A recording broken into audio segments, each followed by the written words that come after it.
நெய்வேலி பழுப்பு நிலக்கரி சுரங்க கார்ப்பரேஷன் தொழிலாளர்கள் சங்க அங்கீகாரத்திற்கான தேர்தல் விறுவிறுப்பாக நடைபெறுகிறது.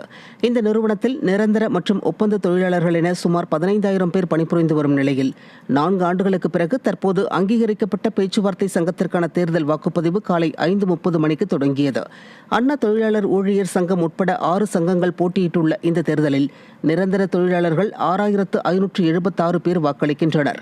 NLC சுரங்கம், அனல் மின் நிலையம், NLC மருத்துவமனை என 9 இடங்களில் வாக்குச்சாவடி மையங்கள் அமைக்கப்பட்டு வாக்குப்பதிவு நடைபெற்று வருகிறது. மாலை 5 மணிக்கு வாக்குப்பதிவு நிறைவடைய உள்ள நிலையில் இன்றிரவே வாக்குப்பதிவுகள் எண்ணப்பட்டு அங்கீகரிக்கப்பட்ட பேச்சுவார்த்தை சங்கங்கள் யார் என்பது குறித்து அறிவிப்பு வெளியிடப்படும் என தெரிவிக்கப்பட்டுள்ளது.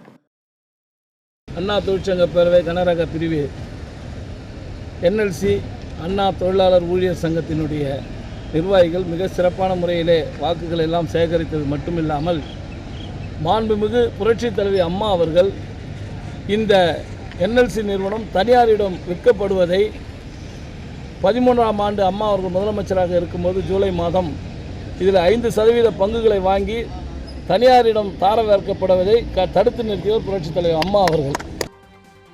ஈரோடு பெருந்துறை அரசு மருத்துவமனையின் மோசமான நிலையை வீடியோவாக வெளியிட்ட திமுக மாணவரணி நிர்வாகி கைது செய்யப்பட்ட சம்பவம் பரபரப்பை ஏற்படுத்தியுள்ளது. திமுக மாணவரணி நிர்வாகி சந்தோஷ் ரகுமான் மருத்துவமனையில் மருத்துவர்கள் பற்றாக்குறை, உயிரிழப்பு உள்ளிட்ட தகவல்களை இன்ஸ்டாகிராமில் பகிர்ந்ததற்காக கைது செய்யப்பட்டுள்ளார். ஸ்டாலின் மாடல் ஆட்சியில் சுகாதாரத்துறையின் அவல நிலை காட்சிகளை திமுகவின் உடன்பிறப்பை வெளிக்கொண்டு வந்தது மக்களிடையே பரபரப்பாக பேசப்பட்டு வருகிறது.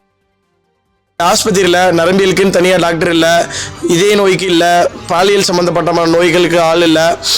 இது மட்டும் இல்லாமல் இந்த நோய்களுக்கு எல்லாமே வாரத்தில் ஒரு முறை வந்து ட்ரீட்மெண்ட் பார்த்தாலும் இதற்கான தனிப்பட்ட ஒரு டிபார்ட்மெண்ட் இந்த ஆஸ்பத்திரியில் இல்லை.